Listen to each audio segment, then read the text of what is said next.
Alright, I'm going to show you how to change the home screen on Safari. What you're going to do is first you're going to be in Safari. You're going to come up to here, you're going to hit Preferences. It's going to open up this window here. You want to go to General. You're going to click on it, we're already in there. I'm just going to put in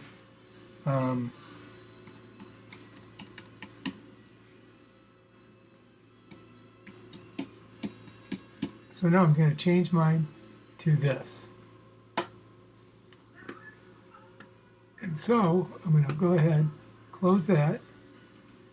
I'm going to update it.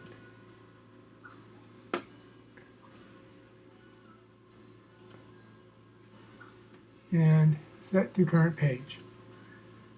Nope, that's not what I want to do. I want to put it to, let's do Surfline.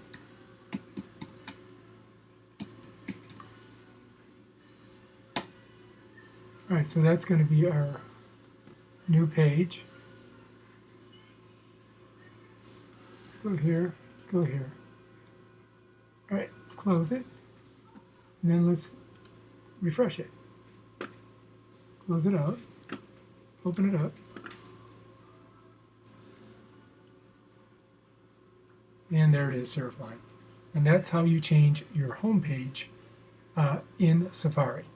Alright, I hope you liked this video. If you did, subscribe to my channel. Check out my other